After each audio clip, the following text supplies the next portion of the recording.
Lucky Boys Podcast. We were talking before we got on. We were talking about Squid Game, right? Yeah, I was just when he was talking about Right. all this, like, is it how people are? Are they survivors, or are they like people who will help the one who's less fortunate? And I was thinking about Survivor Game. Yeah, if you look at Squid Game. look at number, was it 4, 5, 6, when he went up against number 1. He was down to his last marble and he was about to be out, and then he started cheating. And the guy faked that he had dementia or whatnot and started agreeing that he's losing even though he was really winning.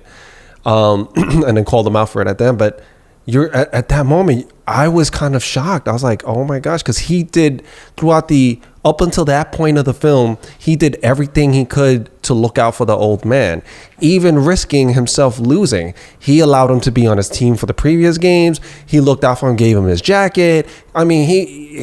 Just when he wasn't feeling well, he stayed up late at night with him to make sure he felt better and was more comfortable.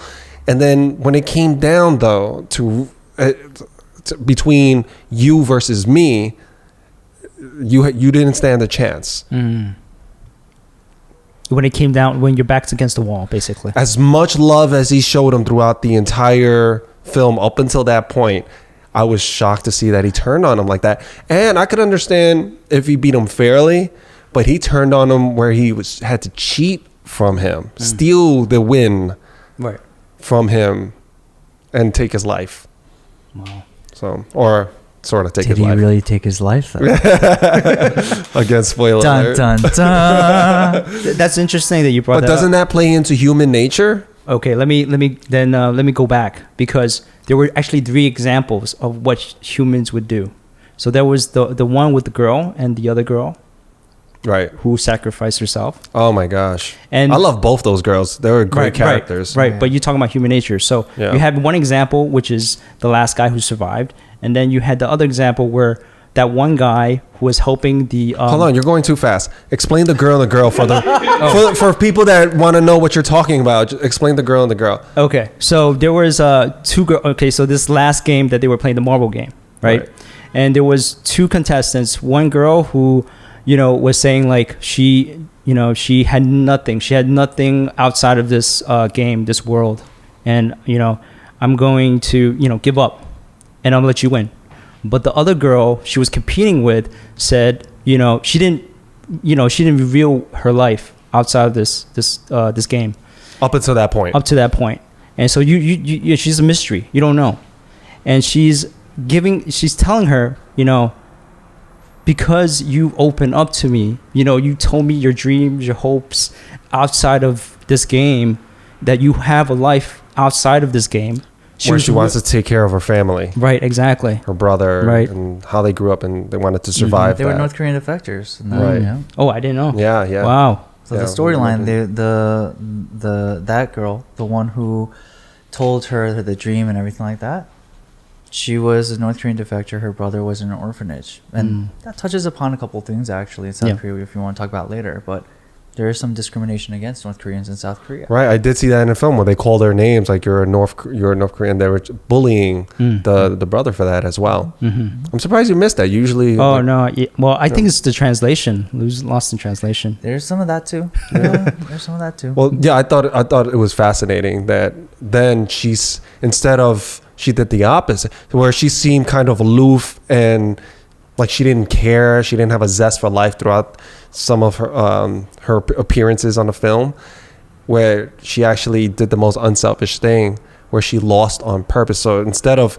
trying to compete for the game like everybody else was scrambling to try to take each other's marbles, and the ones that are left with none are essentially put to death. So they came up with the game at the final minute. Let's just throw one ball for all the marbles, whoever throws it closest to this wall. The first girl, the North Korean defector, gets it pretty close, and then the girl that went second just kind of threw it right by her feet. She dropped it. That's it. She sacrificed herself. Yeah.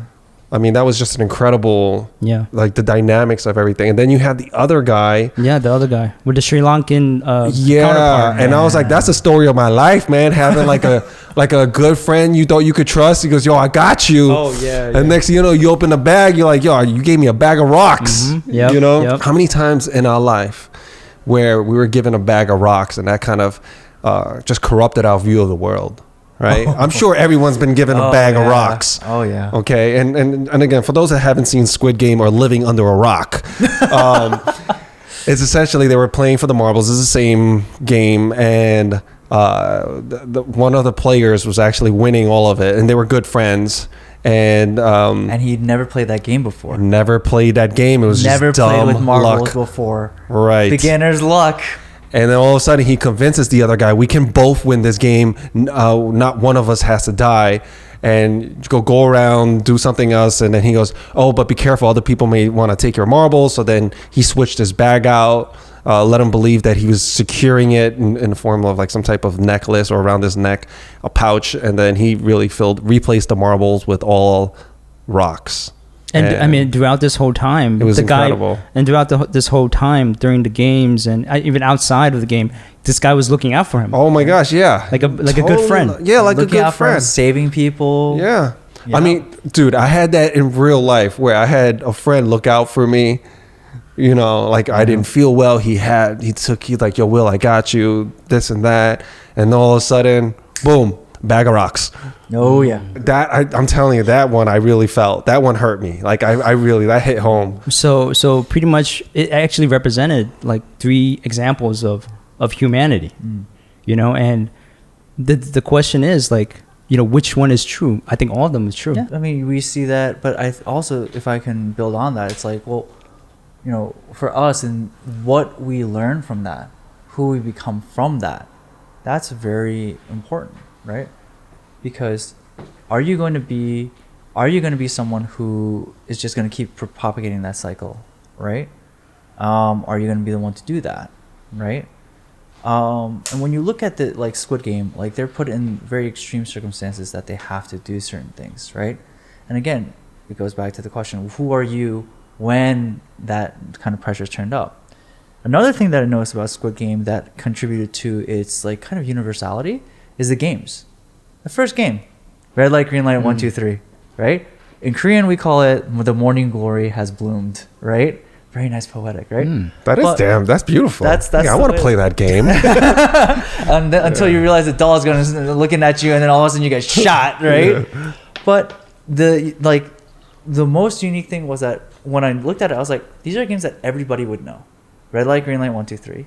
I mean, Koreans play that? Oh yeah, we play that, right? Tug of war. Oh, get a rope. Very simple, right? And then marbles, right? You see that a lot, right? Either it's marbles or a rock. Like, it's like soccer, right? You got a ball, you got something to put it in. Okay, put the ball in that. It's very simple, right?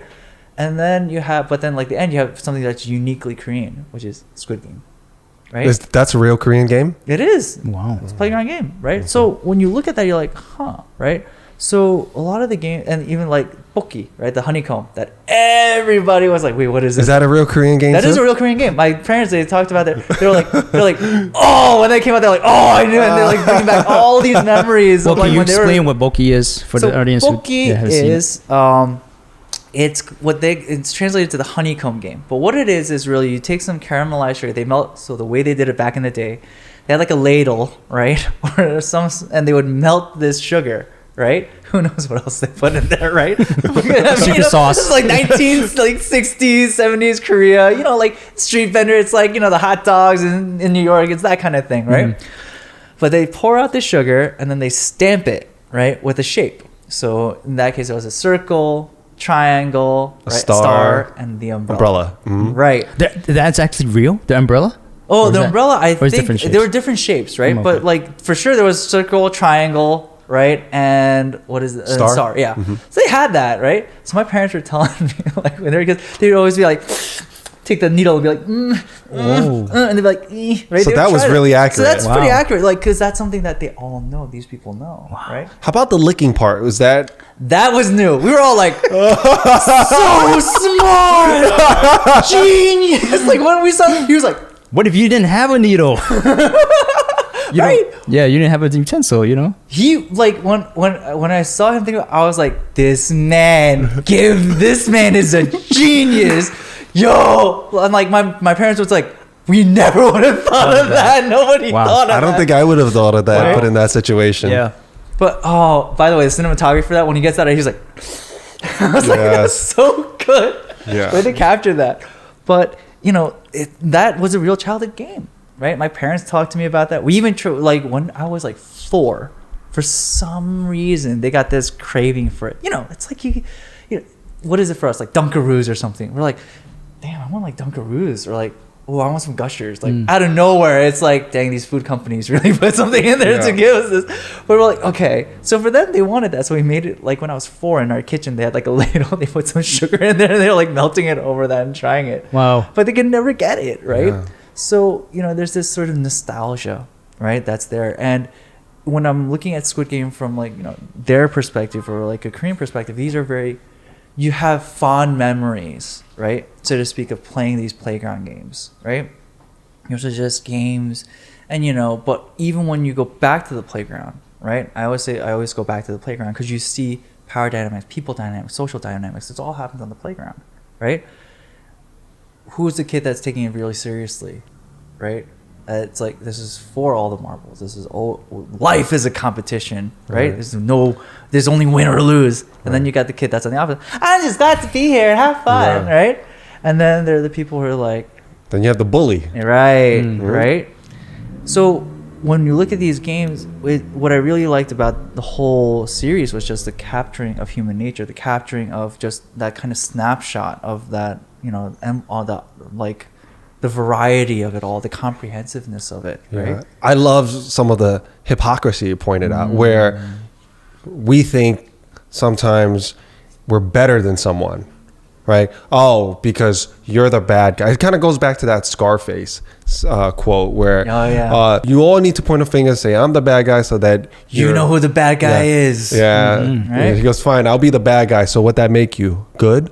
Right? So that's something to think Light bulb about. moment, yeah. Right? So when you look at Squid Game, immediately you go, so there's 3 parts here. So there's, the first one is you look at Squid Game, and it's in the beginning of the season, the guy's a degenerate gambler, right? And he's cheering for the horses. And how many people do we know? We all know someone that does horse betting or OTB, off track betting, and right? And then you go from that, to watching the games where people are going, and there's this like a higher class of people, more wealthy, are looking at the people and betting who's going to win these games, who's going to come in first place, right? And I love that he goes, why did you pick this one? Oh, because it's number 69, right? Yeah, right. So, then the second guy, let me do 96. And how many of us, when we make a bet, we put down with numbers that we're familiar with, whether it's birthdays or dates that are significant to us, or has some sort of, or numbers that has some sort of meaning, whether we avoid it or we're attracted to it. That's a second thing. So right there you go, oh my gosh, we're looking at this and we're the same thing, right? Are we? Because the horse betting, some people go, well, I don't do betting. All right, well, how about this as a viewer? While you're watching it, you're betting on some people to die, some people to win, because if you have a favorite player, somebody's got to go, right? So I just thought that was brilliant in itself. I don't know if that was on purpose, but it was brilliant. I don't know if I'm reading too much into it, but just looking at it afterwards, I just had to sit there. It's one of those films where I just had to sit there and just think about, play it back in my head and just go, wow, when is season 2 coming out? It was brilliant. I don't think season 2 was even written. This was they set it up for season 2. Yeah. Oh yeah, definitely. They set it up. There is a 2. setup. I do want to go back to the North Korean, the fact that we're in that show. All right, you said you wanted to touch on something about that. Well, I mean, in terms of just like the discrimination, or just kind of like the stuff that they go through in South Korea, right? So South Koreans discriminate against North Koreans if they fled and came to the country. There is some of that. Yeah. There isn't like, oh man, give me you're tired, give me you're hungry. Too. There's people on both sides, right? I'm not gonna just do a one blanket thing, right? But that does happen, right? Where there's some sort of prejudice that exists. Absolutely, yeah. Like, so, I'm better than you type of. There's that, yeah. There are people like that, right? And again, if we look at, again, Squid Game as kind of a microcosm, at least what it's showing is that there's all these different personalities, all these different types of people, right? You have somebody who will help them out. You have some people who won't, right? But in Korea, because there's North Korean defectors, right? And also the country's still at war, that's why some of them might say like, oh, are you a spy? Right? Like, oh, are you this? Right? How do we know that you're not this, right? And let's play it out. Let's actually explore that, right? They escaped, they come to South Korea, right? They were looking for a better life. Is life really better? Right? Sometimes it may not be for them, right? They may be someone who was high up and now they're there, but they don't have the privilege anymore. They don't have the wealth that they had. They don't have the power. And so, is life really better? Are they really happier there? Okay, so is that the case, right? Well, at least I don't have a gun on my head all the time. At least I don't have to worry about my family or anybody dying all the time. I'm poor, but hey, it can be that. And, you know, like in Squid Game, her brother was at an orphanage. And even the orphans didn't come together, and they were teasing him. You know, like, geez, even amongst like beggars, like it's like, ooh, this is not good. Lucky Boys Podcast.